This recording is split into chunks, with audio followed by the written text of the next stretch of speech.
Olá, meus queridos, sejam bem-vindos ao Green Podcast, o podcast aqui da Igreja Presbiteriana de Cuiabá. Um tempo especial de conversa que nós trazemos pessoas especiais para termos um tempo de troca de ideias, de troca de experiências, que me edifica bastante e certamente edifica você que está também aí na sua casa assistindo este conteúdo. Hoje eu tô aqui com uma pessoa muito especial. Tô com o Denis, um cara muito usado por Deus, tenho certeza disso, que o Senhor usa no trabalho da ACS. Seja bem-vindo, meu irmão. Muito obrigado, pastor. Um prazer estar aqui com você também, poder compartilhar um pouquinho daquilo que Deus tem feito. Viu? E é Deus quem realiza. É verdade. Graças a Deus por isso. Amém. Bom, o Senhor está aqui treinando a nossa igreja. Nós aqui no dia 26 de outubro de 2024, nós estamos tendo um intensivão sobre capelania domiciliar, junto com você e com o Weber também, que também já participou aqui desse podcast. Nós estamos com um grupo muito bom de pessoas, cerca de 100 pessoas aqui no nosso Ministério de Apoio e Misericórdia, recebendo esse treinamento pela ACS. Para a gente começar um pouco, até para a pessoa que está assistindo aqui a gente, fala um pouco sobre esse trabalho de capelania. Eu sei que muitas vezes as pessoas não entendem o que é essa capelania, né? Se uma visitação em ponto final, se tem gente que é uma profissão, é um ministério, é uma associação, e já introduzindo também um pouco da ACS. Sim, tá, joia. Capelania é cuidado na vida de pessoas. Minha mãe, ela fala que é gente cuidando de gente. Então, pessoas transformadas por Deus, cuidando de pessoas que precisam de transformação. Mas também de pessoas crentes, já salvas em Cristo, mas que estão vivendo um momento difícil e precisam de acolhimento, de conforto, de consolo. Outras precisam receber uma palavra, conhecer o Senhor para que tenham essa esperança e esse relacionamento que gera esse cuidado. Né? E não só isso, né? Encontrarem propósito na vida. Então, capelania é um trabalho de cuidado, é um trabalho de assistência emocional, social, recreativa. Tem uma base na palavra de Deus e é um ministério que a gente entende que foi Deus que é do coração de Deus. Né? Não foi a gente que começou isso, já estava lá atrás. E a gente vê Deus, desde a organização de cuidar de pessoas enfermas, né? A parábola do samaritano, a criação dos primeiros lugares de acolhimento, até que a igreja desenvolvia esse cuidado, e chega essa ideia de capa, né? De cuidado, de cobrir, de acolher. Né? Se não me falha a memória, Martim de Tours, né? Que conta-se que muitos anos atrás, ele era um jovem, estava ali na cavalaria, o pai dele era um comandante, alguém importante, e ele então está montado no seu cavalo, e um lugar naquela noite fazendo muito frio, ele se depara com uma pessoa sofrendo, né, desse frio, e ele se compadece, ele pega a sua espada, estica a sua capa, corta um pedaço da sua capa e entrega para essa pessoa. Então, a ideia, né, de capelania, de cobertura, né, de acolhimento, de cuidado, né? E dizem que naquela noite ele foi dormir, ele tem um sonho, e eu não lembro se é um sonho ou uma visão, perdão, mas que aquela pessoa que estava passando aquele frio era o próprio Jesus. Né? Então, isso transforma a vida dele. Aquele momento marca a vida dele, ele deixa o exército ali e ele vai se dedicar à vida eclesiástica, né? Ao cuidado de pessoas. Então, a gente entra dentro de um hospital, a gente vai encontrar pessoas enfermas no corpo, enfermas na alma. A gente às vezes vai na casa das pessoas e aí a gente conhece o paciente, o enfermo, mas a gente conhece a família também. E a gente pode oferecer esse cuidado. Né? E a perspectiva cristã, né, de como nós olhamos a imagem de Cristo, né, para conosco é muito importante, porque sim, Cristo é rei, glorioso, poderoso, mas também tem aquele lado da face de Cristo como pobre, como humilde. Né? Quando foi que vocês me desampararam, né? Olha, quando você não ajudou o faminto. né? Quando você não acolheu as pessoas, né?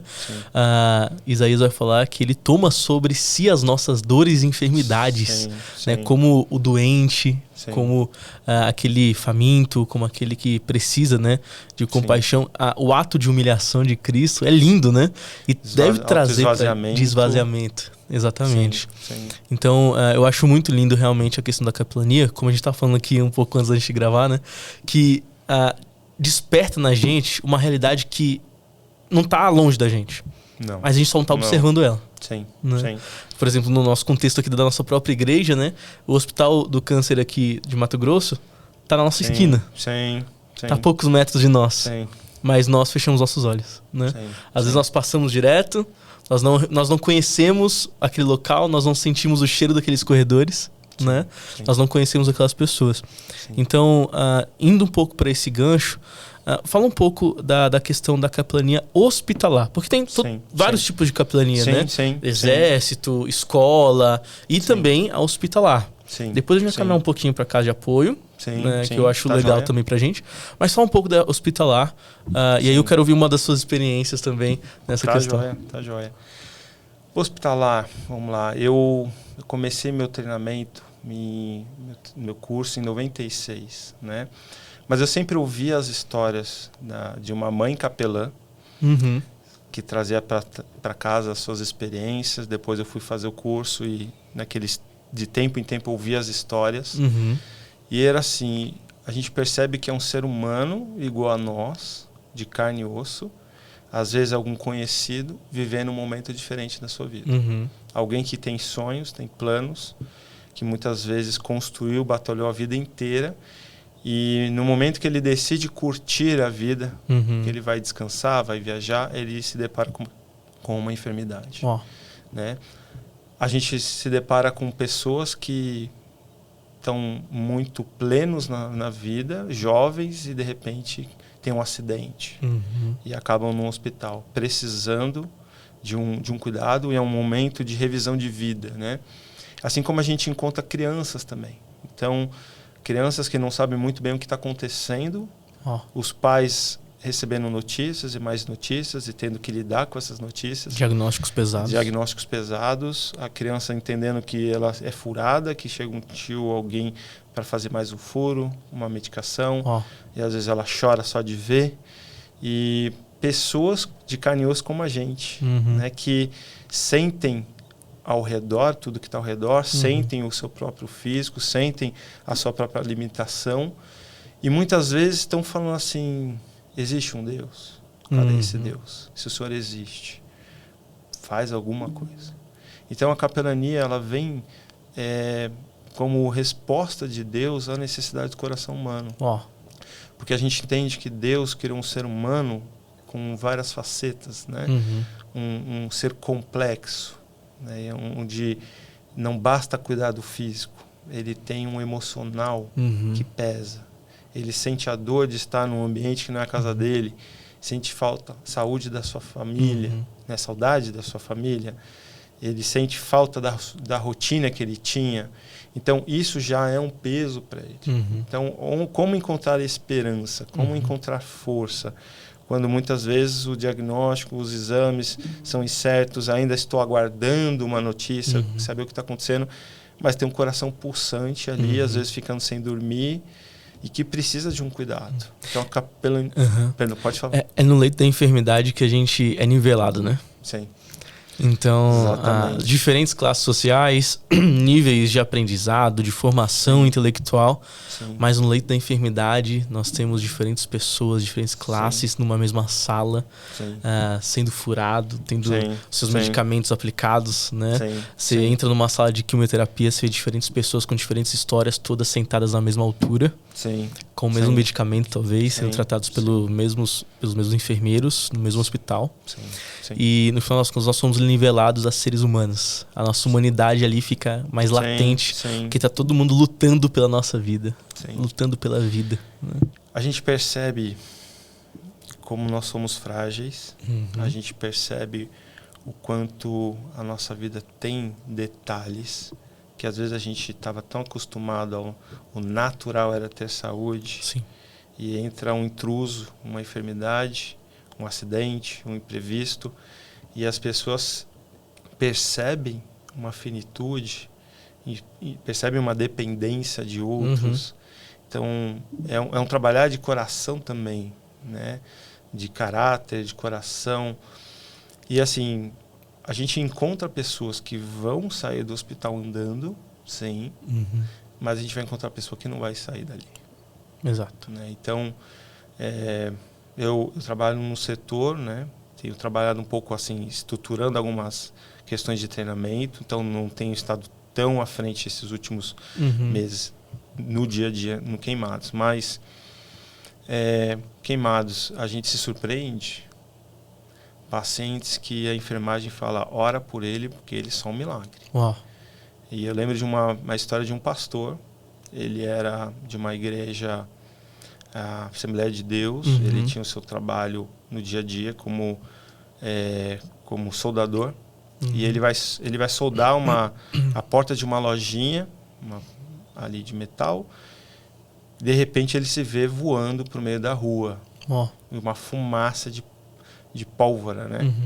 Aquela moça tinha comprado, dona da lojinha, tinha comprado fogos de artifício de forma ilegal. E conforme ele vai fazer a solda, aquelas faíscas pegam, botam fogo nos fogos e ele sai voando. Nossa. E ele chega com uma cratera dentro da pele, com buracos profundos, e passa por mim no corredor lá do hospital e sobe para o setor de Queimados. Eu vou encontrá-lo lá em cima e o pessoal da enfermagem fala, está em cirurgia, ora por ele. E ele foi socorrido pelos bombeiros. E aí Deus faz um milagre ali. Aquela pessoa, foi engraçado no primeiro momento que eu falei, nossa, que situação difícil, né? Mas ele fala para mim assim, cadê meu tempero baiano? Ele sentia falta do tempero na comida dele. Uau. E a queixa dele maior era naquele momento essa, né? E o pessoal, a gente foi acompanhando o processo, né? E a gente falava sobre a palavra, conversava sobre a palavra. E a gente vai vendo que o crente, ele precisa ser relembrado da palavra, ser fortalecido na palavra. É verdade. Porque às vezes parece que é uma coisa que foi trabalhada, alimentada dentro da igreja, mas que às vezes não toca na realidade do dia a dia. Então a ideia é trazer para a realidade do dia a dia a palavra de Deus, e esse poder de Deus, esse Deus que não abandona. Né? Muitas dúvidas surgem muitas vezes na cabeça do paciente, no coração, né? Por que eu? Por que agora? E aí Deus, ele vai trabalhando, né? Usando a palavra dele, usando aberturas nas conversas, para a gente trabalhar a palavra, resgatar a palavra. Exato.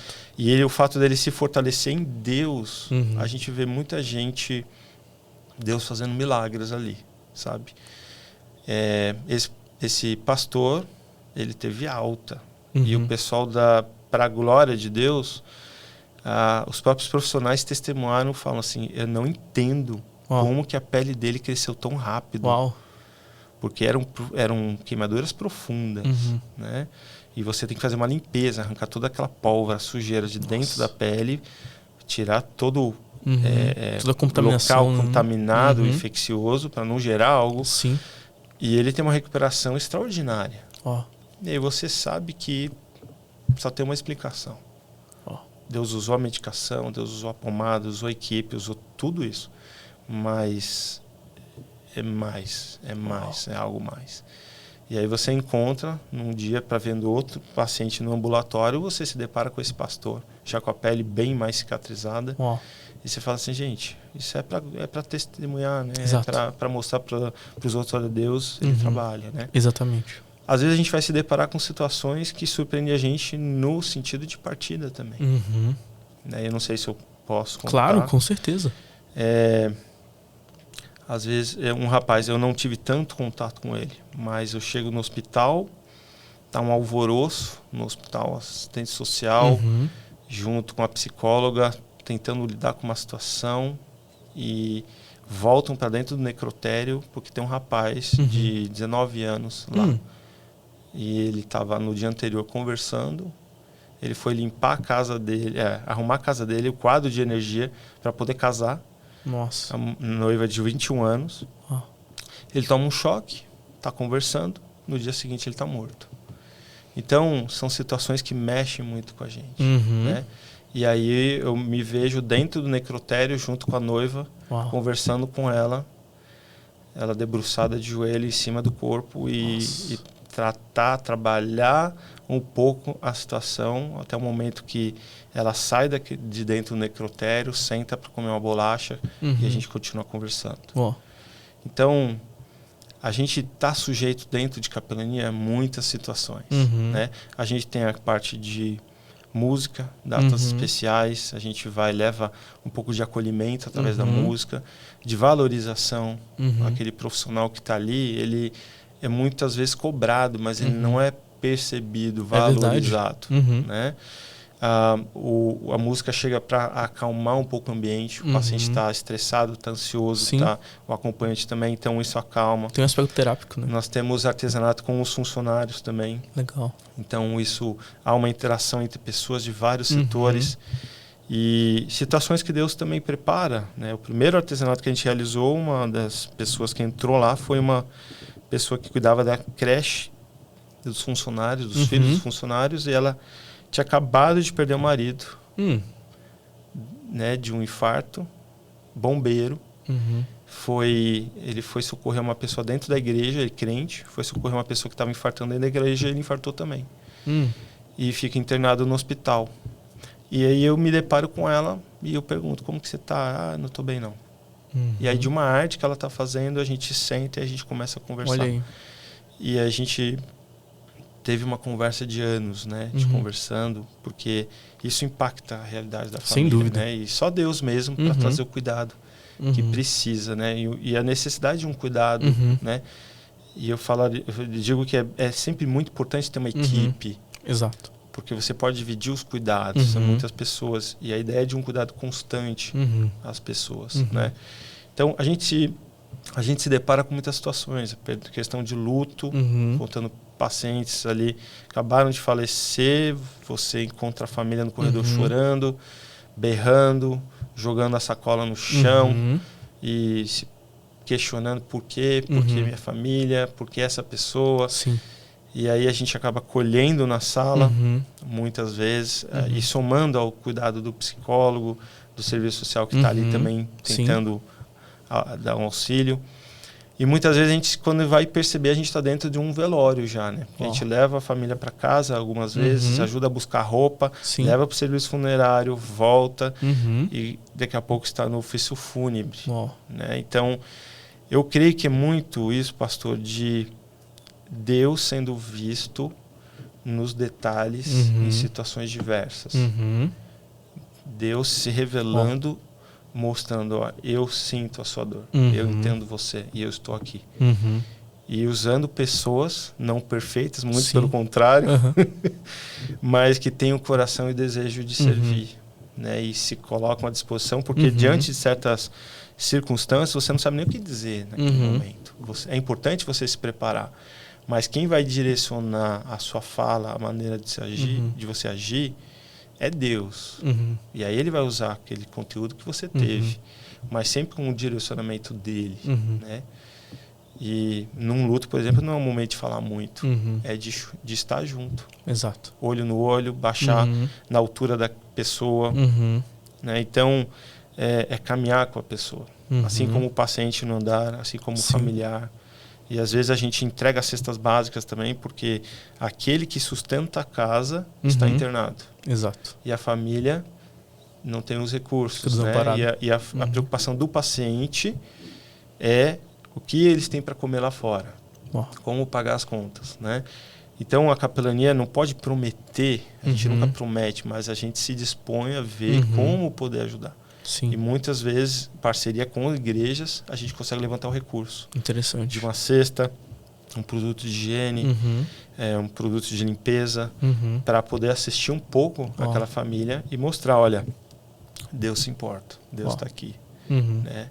Então, são muitas maneiras como Deus age, mas sempre a gente percebe o que algo em comum entre eles, uma dor. Uma dor física, uma dor emocional, espiritual. E no meio disso tudo, quem é o capelão? Porque assim, você já falou bastante sobre a ação do capelão, o que ele faz, mas quem é essa pessoa? É algo exclusivo para homens ou um homem, uma mulher pode ser e trabalhar na capelania? O preparo, né? Como que funciona? É uma profissão? É algo que pode ser feito de forma voluntária? Qual que é esse conceito, né? Porque às vezes pode ser algo mais subjetivo ou objetivo, né? Mas às vezes a gente coloca como um advogado, um médico, um capelão, né? Quem que é o capelão? Olha, para responder essa pergunta, a gente teria que olhar um pouco para a realidade hoje, tá? Existem tipos diferentes de serviço, tá? Hoje você tem uma capelania em várias áreas, militar, escolar, empresarial, hospitalar e outras. E dentro dessa capelania hospitalar, você tem cursos de preparação, cursos de capacitação. Alguns são somente teóricos, tá? Alguns oferecem várias modalidades e num dia, né, para várias áreas, mas não tem um atendimento, um cuidado acompanhado, supervisionado. Certo.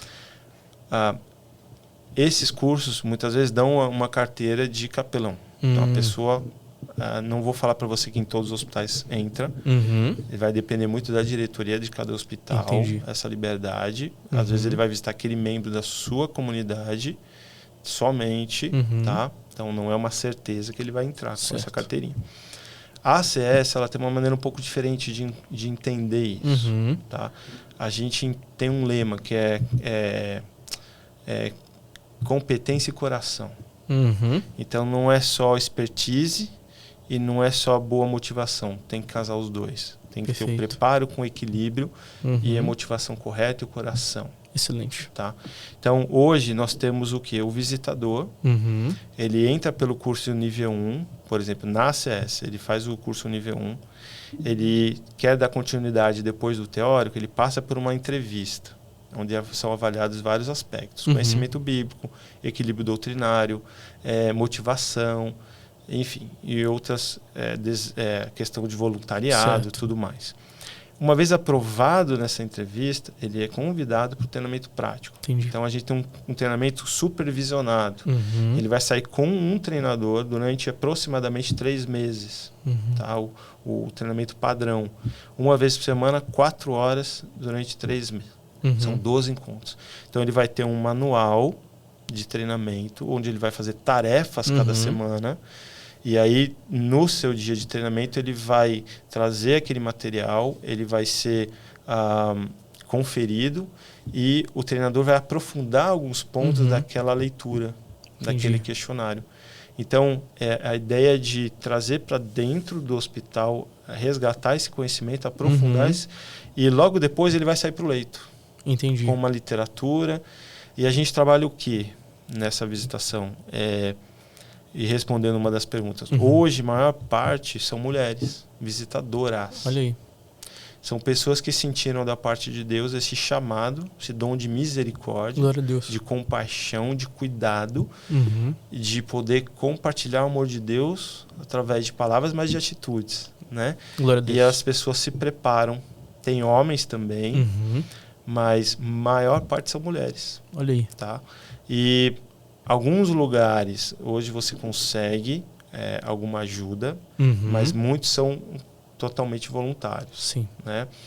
Na ACS, uma vez que a pessoa passa por todo o treinamento, ela é aprovada, ela é convidada a fazer parte daquela equipe, daquele hospital. Tá? Às vezes acontece da pessoa vir fazer o curso em São Paulo, vir depois de fora, vindo de fora, faz o treinamento prático, volta para a sua cidade e abre um trabalho naquele hospital. Então, a gente entende que esse ministério não é da ACS, é de Deus. Sim. E a gente tem orado muito para que Deus levante novas pessoas que tenham essa compaixão, que sintam um pouquinho da dor do outro, né? Essa empatia, se coloquem no lugar do outro e falam: Deus, como que o Senhor quer me usar nessa vida para trazer um pouco de alento, de cuidado. Sim. E a gente trabalha a esperança também, porque todos nós estamos aqui de passagem. Então, às vezes eu converso com os pacientes, né? Chega um ponto da conversa que eu pergunto, já parou para pensar o que é a eternidade? A eternidade é uma coisa que não tem fim. É o zero, zero e... né? Você tem o zero, menos zero, zero, a eternidade antes. Você está num pontinho da história e você tem uma eternidade futura. E por mais que a gente tenha sofrimentos nesse mundo aqui, nada pode ser comparado com a glória que em nós será revelada. Romanos então, 8. Aquilo que Deus está construindo. Jesus, quando ressuscitou, ele falou, vou preparar-vos lugar. É verdade. Para que onde eu estou, vocês também estejam, né? Então, não se resume a essa terra. Tem uma vida pós-terra, né? E a gente poder compartilhar um pouquinho desse amor de Deus também e trazer essa esperança para essas pessoas através de Jesus. Jesus é o único caminho, é a única verdade, é o único que traz vida, né? Ninguém pode chegar a ele senão através dele. Então, ter esse relacionamento pessoal, a gente poder compartilhar com muitos pacientes quando eles assim o desejam saber, né? A gente nunca faz de forma forçada, como fala, obrigatória, né? Invasiva. A gente sempre respeita o credo dos pacientes. Então, a gente nunca vai bater de frente. Muito pelo contrário, eu acho que Deus nos ensina isso, né? O capelão não é um apologeta, né? Não. Às vezes a gente vai ter a oportunidade de tirar dúvidas das pessoas, questionamentos. Mas a gente nunca vai ficar discutindo religião. Nunca. Esse não é o nosso papel. Nosso papel é o acolhimento, é trazer uma palavra de esperança. A gente sabe quem nos motiva para isso, né? Então, na CS tem um visitador, ele faz o treinamento, o curso nível 1, nível 2, treinamento. O nível 2 a gente vai para áreas mais específicas, que são psiquiatria, aconselhamento bíblico, cuidados paliativos, queimados, UTI. Acho que eu falei todos, né? Então, são setores onde a mente está um pouco conturbada, às vezes a dor é algo intenso, e os motivos de internação também são vários, por exemplo, queimados, né? Tem muitas origens dessa enfermidade, né? Auto-infligida. Então, o rapaz que é desviado da igreja, usuário de droga, e ele percebe que ele está roubando da casa dele para consumir droga, e ele sente uma culpa enorme, ele bebe, joga a bebida sobre ele e bota fogo no corpo dele. E aí ele acaba lá nos queimados. O paciente que não gosta de levar desaforo para casa, que fala que vai beber álcool, ele bebe, então ele bebe álcool Zulu, ele bebe algo de posto, e ele acaba queimando toda a parte do sistema digestivo dele. Queimadura química, né? Queimadura química. A pessoa que está fritando algo em casa escorrega e o tacho de óleo vem para cima dele. A criança que vê o cabo para fora do fogão e o miojo está ali cozinhando, ele puxa a panela e cai em cima dele o macarrão, a água fervendo, que é o escaldo, né? A gente tem muitas origens, né, do sofrimento. Mas a ideia é como nós, como cristãos, podemos oferecer um cuidado na vida dele. Seja na visitação, seja, às vezes, levando música, recreação, preparando um kit de higiene, preparando uma lembrancinha para uma data especial, seja orando. E a gente teve, durante a pandemia, corais que cantavam fora do hospital. Verdade. Para os pacientes, né? E os pacientes iam até as janelas, aqueles que podiam, profissionais também para ouvir um pouco. Então, cuidados de Deus. Né? É um ministério de Deus. E o capelão, na CS, ele passou por todo um processo, ele é convidado a ser capelão. E aí ele vai ter mais preparação, a questão de gestão de pessoas, contato com a diretoria do hospital. E ele vai fazer, o capelão hoje, ele é responsável por isso, por planejamento também de todas as atividades, junto com parte da equipe. Levantar recursos, direcionar a linha doutrinária, né, a entrada de materiais dentro da capelania. Então ele vai fazer um garimpo, ele vai checar a informação, a base, embasamento teológico daquela literatura, daquele livro, e cuidar da equipe, né? E várias outras ações também, que são tanto de visitação, casos bem específicos, contato com liderança do hospital, contato com igrejas, levantamento de recursos. Excelente. Essa gestão, né? Não só visitação. Perfeito. Que já é muita coisa, né? Uau. É todo o universo, né? Sim. E é muito bom quando nós trazemos pessoas que podem abrir os nossos olhos para esse universo, né? Então, nós já tivemos um missionário da Índia, aqui o Baiju, um missionário da igreja, que vem para trazer também relatos, histórias, testemunhos, para abrir a nossa visão também para essas realidades. Tivemos um professor, um dos sócios proprietários da Trintas, né, para abrir também a nossa visão a respeito da educação domiciliar, da educação cristã clássica e assim por diante. E agora você e o Weber abrindo também nossa mente a respeito do cuidado da alma das pessoas que estão em uma condição de sofrimento, de dor, de doença. E não só essas pessoas, mas também as pessoas que estão em volta destas, né? Que também carecem de muito cuidado, como você falou também, cuidar dessas pessoas, acompanhá-las, consolá-las, alimentá-las de esperança, né? Esse combustível para o amanhã, né? Então, eu fico muito feliz de poder receber você aqui. Para a gente encerrar, eu queria que você falasse um pouco sobre esse contato com o hospital, como diretoria, como instituição, né? Sim. Os hospitais, é normal os hospitais terem como se fosse um cargo de capelão, que o hospital mantém esse cargo e procura pessoas de confiança para isso? Ou é a instituição, como a ACS ou uma outra instituição de capelania hospitalar, que entra em contato e faz uma parceria? Como que funciona esse contato? Porque o capelão é um corpo estranho no hospital? Ou ele é um parceiro do hospital?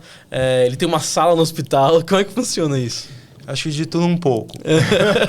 Imagina. Depende muito da formação, da liderança, do entendimento de cada diretoria. Tá? Alguns hospitais não sabem muito bem o conceito de capelania. O que é capelania e os benefícios. Tá? O que eles percebem muitas vezes em situações muito específicas ali, são pessoas às vezes, infelizmente, vou falar infelizmente, sem algum preparo, mas com uma ótima intenção, só que tem falas que trazem prejuízo para o paciente, para a família e para o hospital. Entendi. Tá? Então a gente tem histórias de pacientes que já vieram a falecer por causa de uma fala que criou uma expectativa e depois a pessoa afundou, não aconteceu a cura, e então teve um prejuízo para a vida dela, né, enorme, assim. Tá? Então hoje alguns hospitais, dependendo da diretoria, mais uma vez, percebem o valor do cuidado. Percebem que dentro das características de, por exemplo, cuidados paliativos, tem o seu lugar o visitador religioso. Tá? Dr. Lutufo Neto, um psiquiatra, ele fala que a religião ela pode tanto beneficiar quanto ser um benefício como um malefício. Então depende muito de quem está fazendo o que está levando. Tá?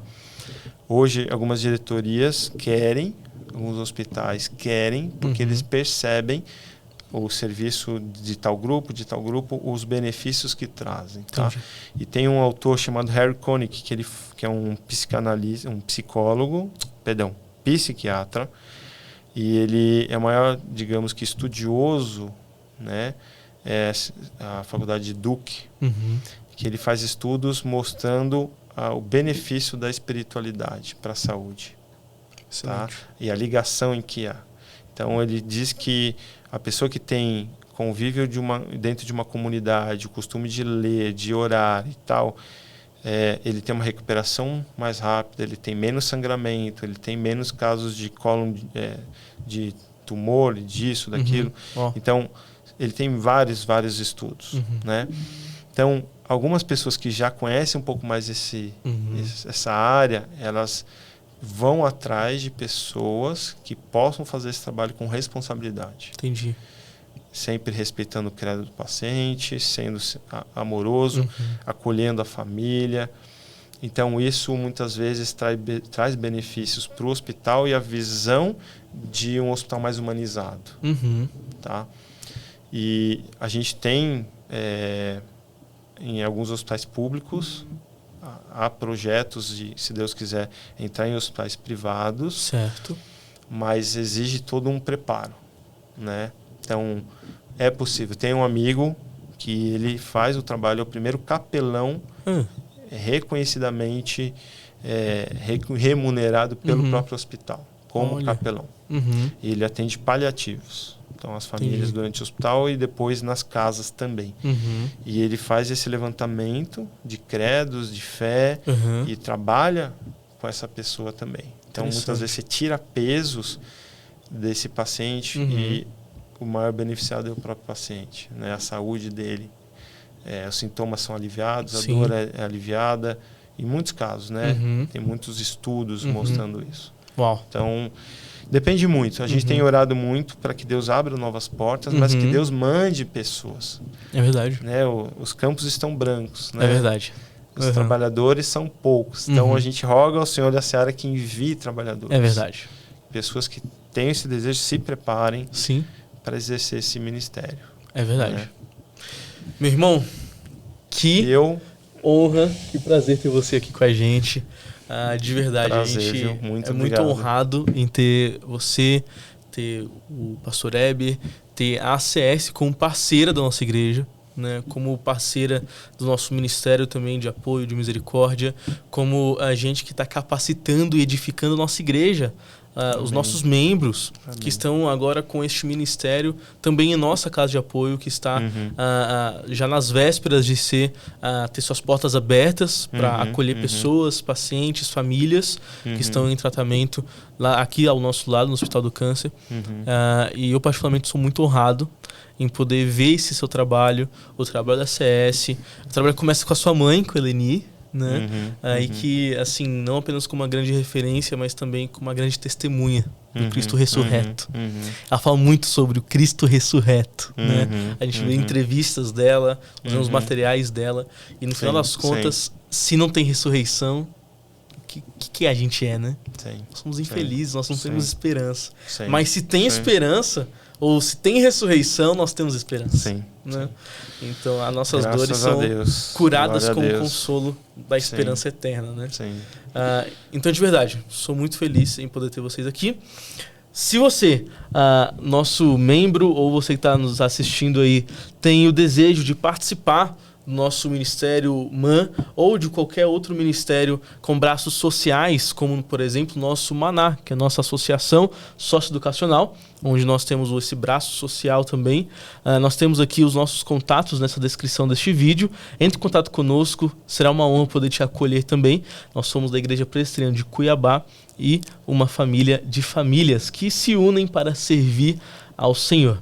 Você é mais do que meu convidado, você agora é chamado para fazer parte dessa família. Nós temos inúmeras programações, nós temos reuniões de oração, nós temos pequenos grupos, nós temos nossos cultos. Certamente tem um pequeno grupo no seu bairro, nós temos mais de 60 pequenos grupos distribuídos por toda a capital cuiabana. Com certeza, perto da sua casa, tem um pouquinho da nossa igreja se reunindo semanalmente e também a nossa escola bíblica dominical pela manhã, no domingo, e o nosso culto de celebração e edificação na palavra, todos os domingos às 18h30. Mais informações, nosso site aqui embaixo, descrição desse vídeo. Venha e você será parte também desta família de famílias servindo ao Senhor. Um grande abraço, até mais.